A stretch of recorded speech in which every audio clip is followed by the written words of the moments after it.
The Philippines ranks 114th out of 180 countries in the 2026 World Press Freedom Index. Onboarding of app-based ride-hailing drivers is suspended.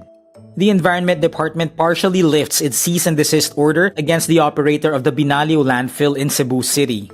US President Donald Trump faces a May 1 deadline to end the Iran war or extend it. And P-pop group BINI receives the Global Force Award at the 2026 Billboard Women in Music event.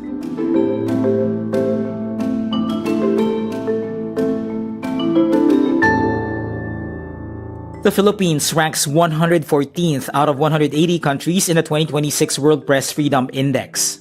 This marks a slight increase from its 116th rank in 2025. The index by Reporters Without Borders reflects how much freedom journalists, news organizations, and netizens have in their locality. A higher score or ranking closer to 1 indicates a better environment for journalism.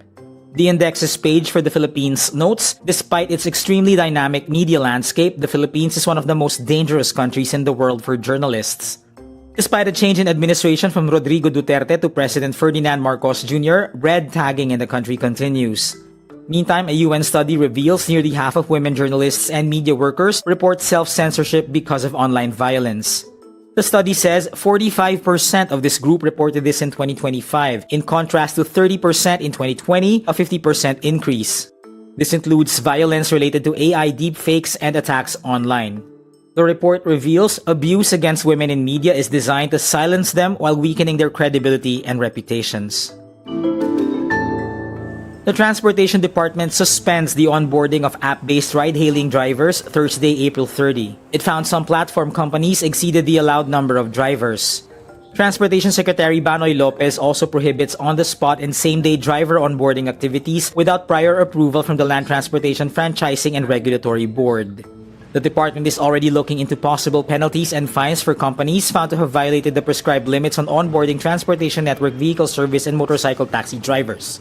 Discrepancies between the number of motorcycle taxi drivers on the ground and those reported by ride-hailing firms surfaced during the rollout of the government cash aid last April amid rising fuel costs. The Department of Environment and Natural Resources partially lifts its cease and desist order against landfill operator Prime Integrated Waste Solutions Incorporated. This comes after a fatal landslide at the operator's Binalio Sanitary Landfill in Cebu City, January 28, that killed 36 people and left 18 injured. The ENR issued a halt order January 12. The Environment Management Bureau says the partial lifting was because the company met key remediation and operational commitments. The landslide led to rising waste management expenses in Metro Cebu from a lack of alternative disposal facilities. US President Donald Trump faces a Friday, May 1 deadline to end the Iran war or make the case to Congress for extending it. The date is most likely to pass without altering the course of a conflict that has lapsed into a standoff.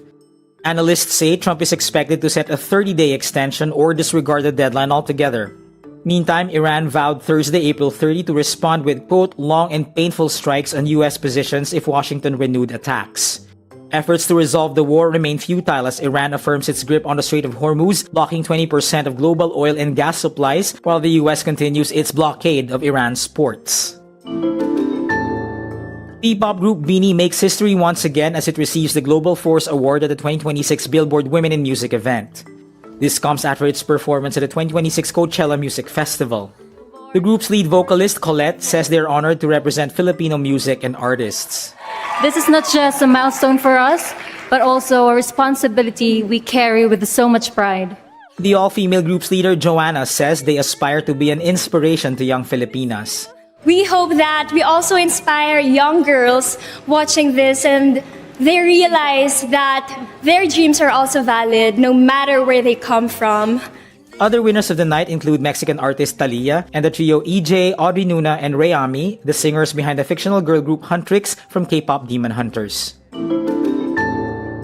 And that's today's wrap. I'm JC Gotinga. Thank you for watching. Click the link below for the full story. For more updates, download the wRap.